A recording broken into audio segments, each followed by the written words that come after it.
जिंदा जिंदगी है मेरी जिंदगी तू कहाँ गई है तू जो नहीं है तो कुछ भी नहीं है ये माना कि मन फिर जवाब हंसी है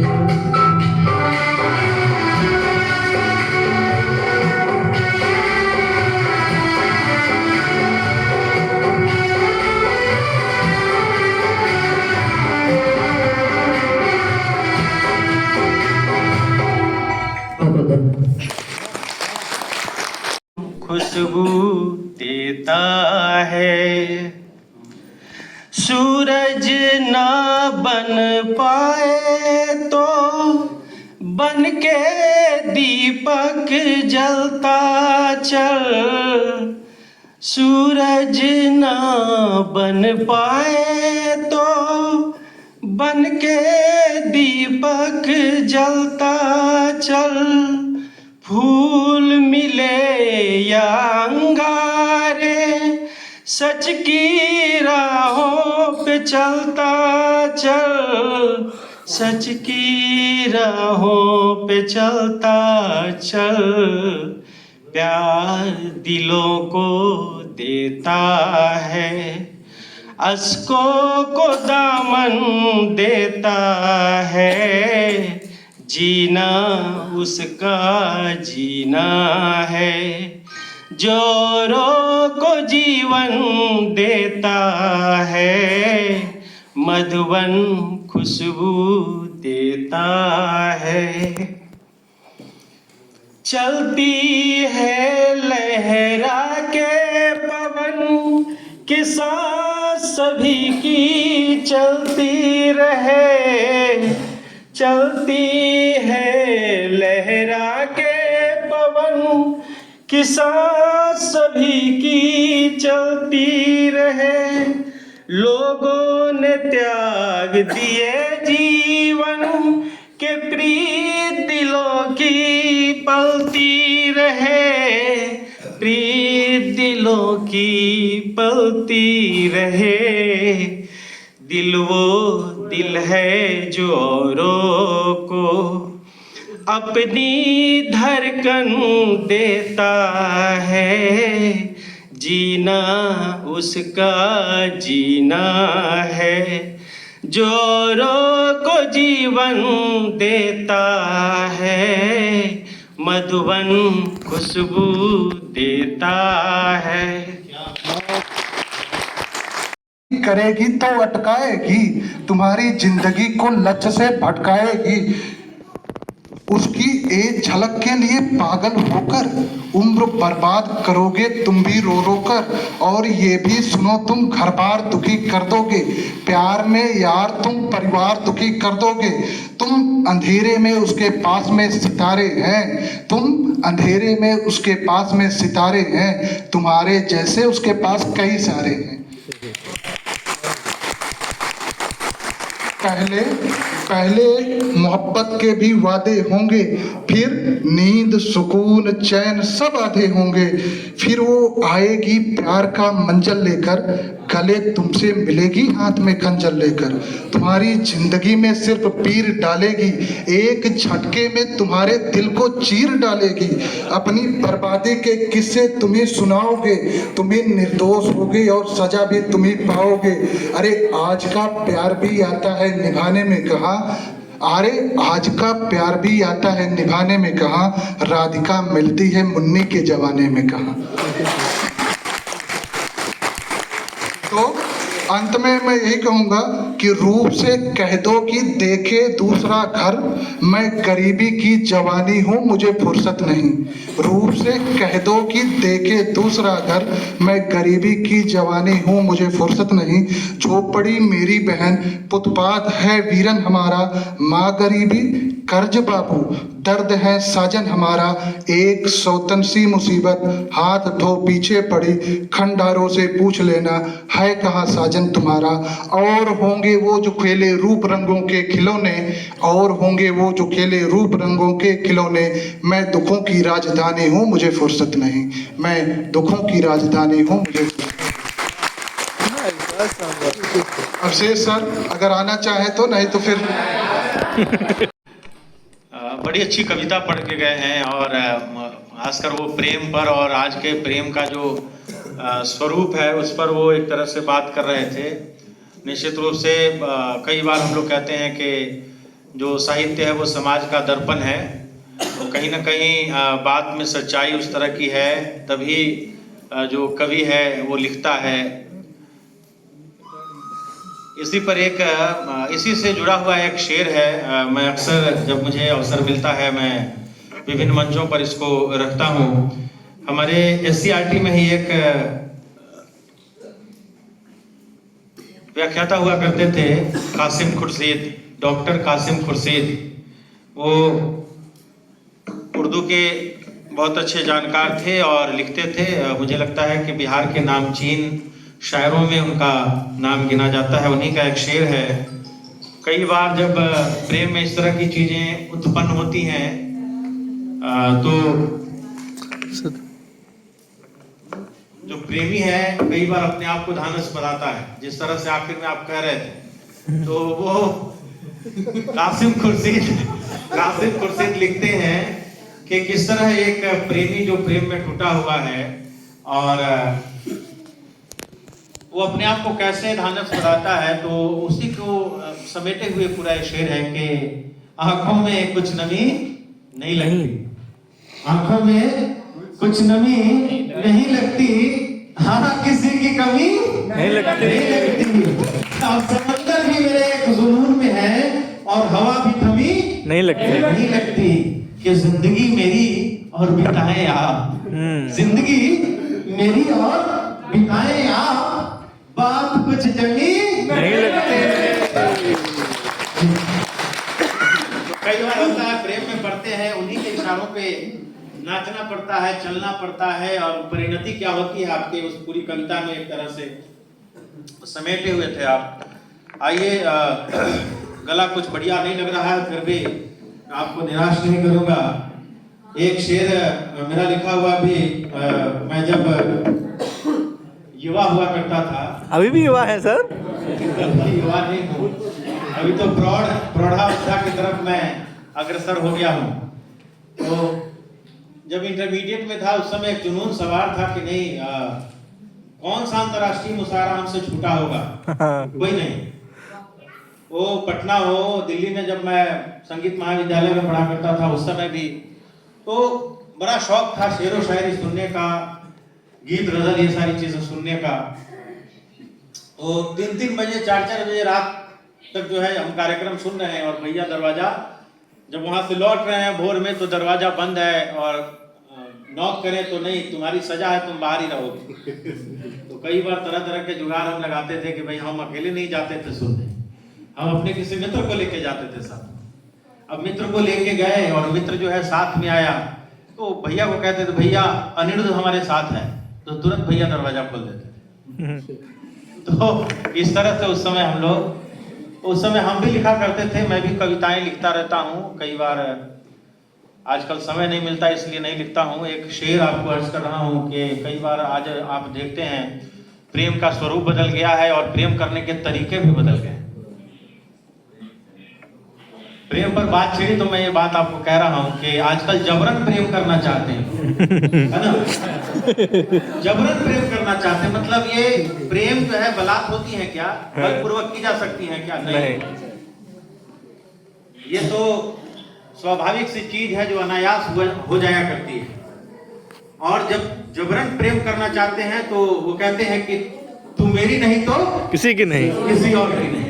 और आए दिन घटनाएं देखने को हम लोगों को मिलती हैं कि एसिड अटैक, तो चाकू मार दिया, हत्या कर दी, तो तरह तरह की जो ये एक तरह से विकृत जो है रूप जो है प्रेम का देखने को मिलता है, तो कहीं से भी वो ठीक नहीं है। तो उसी सब को देखते हुए हमने एक पंक्ति, एक शेर लिखा था कि मजबूर और न तुमको शर्मसार करूंगा, मजबूर और न तुमको शर्मसार करूंगा, ना भी अगर तुम्हारा बस दीदार करूंगा।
प्यार मुझसे जो किया तुम तो क्या पाओगी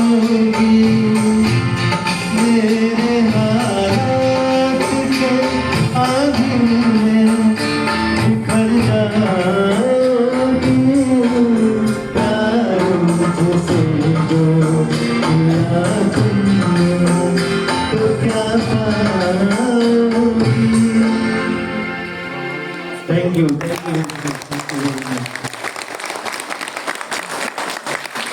एक छोटा सा प्रयास एक छोटी सी गजल।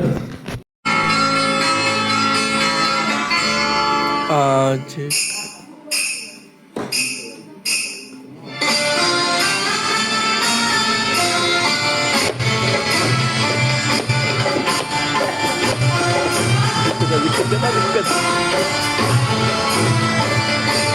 आजकल याद कुछ और रहता नहीं एक बस आपकी याद आने के बाद आजकल याद कुछ और रहता नहीं एक बस आपकी याद आने के बाद याद आने से पहले चले आइए और फिर जाइए जान जाने के बाद आजकल याद कुछ और रहता नहीं एक बस आपकी याद आने के बाद।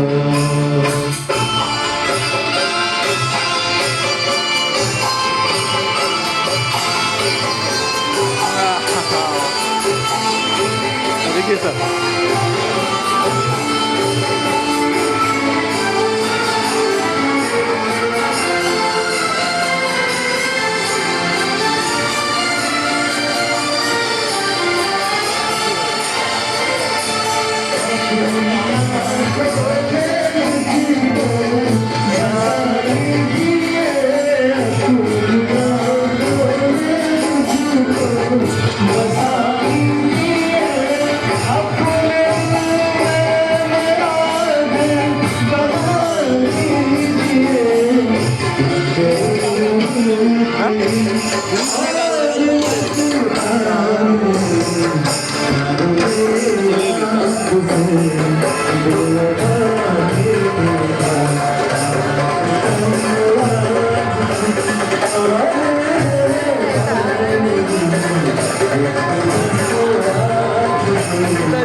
कैसा लग रहा है?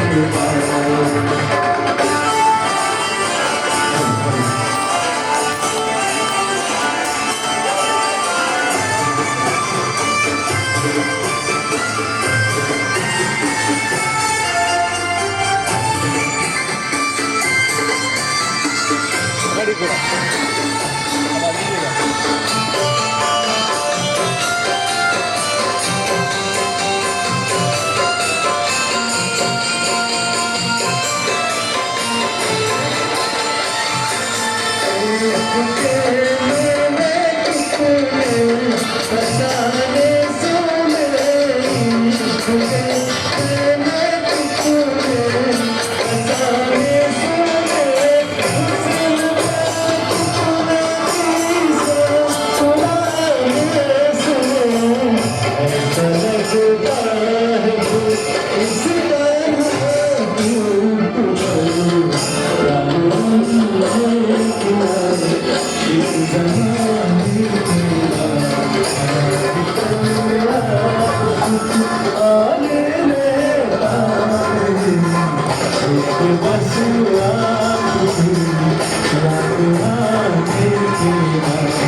और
मजा आ गया sir. Thank you very much, thank you very much, thank you very much. आपको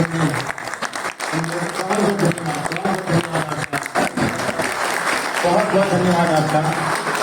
आशा है आप सभी ने इस पूरे सांस्कृतिक संध्या का एंजॉय किया होगा और हमने भी 2 प्रस्तुति आपको दे दी, आपने जरूर पसंद किया होगा।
बसाया तुमको, मिलोगे हमें तुम जन्म कहीं ना कहीं, सोचेंगे तुम्हें प्यार करके नहीं, सोचेंगे तुम्हें करार करके नहीं। Thank you, thank you.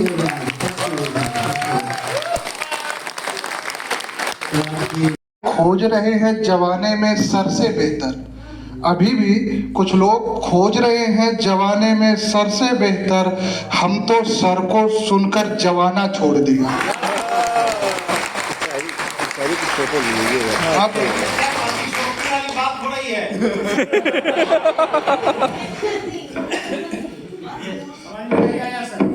फिर से बोलिए एक बार।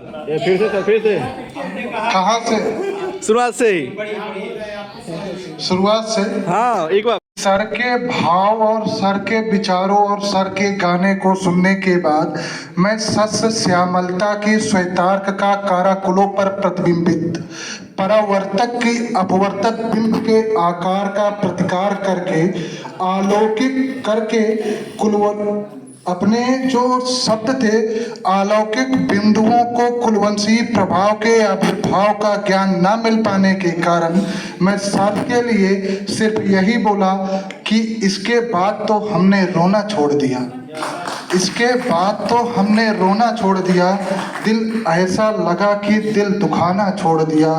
कुछ लोग ढूंढ रहे हैं जवाने में सर से बेहतर, कुछ लोग अभी भी ढूंढ रहे हैं जवाने में सर से बेहतर, सर को सुनकर मैंने तो जवाना छोड़ दिया। सर की तरह मैं भी गर्त में गहन करने वाली उस आम्ब की प्रारंभ का आरंभ जानने की उत्कंठा लिए हिम की उत्तुंगता के साथ साथ उन्नति भवनों को साकार आकार प्रदान करने की प्रदायक प्रेम से युक्त स्वरचित भाव अभाव और प्रभाव की प्राप्त बेला सादृश धवल व स्वच्छंद करदम में क्रीड़ा प्रयुक्त करने का नित प्रयास करूंगा। और आप लोगों से भी ये मैं अनुरोध करूंगा कि आप लोगों का एक लक्ष्य निर्धारित होना चाहिए और लक्ष्य कुछ इस प्रकार के होना चाहिए कि इस प्रकार की राष्ट्रीय शिक्षा प्रणाली का विकास करना है जिसके द्वारा ऐसी युवा पीढ़ी का निर्माण हो सके जो राष्ट्रभक्त के ओतप्रोत हो तथा जिनका जीवन ग्रामीण वनवासी झुग्गी झोपड़ियों में निवास करने वाले दीन दुखी एवं अभावग्रस्त बंधुओं को सामाजिक कुरीति शोषण एवं अन्याय से मुक्त कराकर राष्ट्र जीवन को समरस सुसंपन्न एवं सुसंस्कृत बनाने के लिए समर्पित हो। आज के लिए बस इतना ही। अयम निजः परोवेति करना लकुचे शाम उदार चरिता नाम तो वसुधैव कुटुंबकम। अब इस कार्यक्रम की समाप्ति के लिए मैं सर से अनुरोध करूंगा कि सर आकर के कुछ हम लोगों को आशीष प्रदान करके इस कार्यक्रम की समाप्ति की घोषणा करें। आदरणीय सुरेश सर।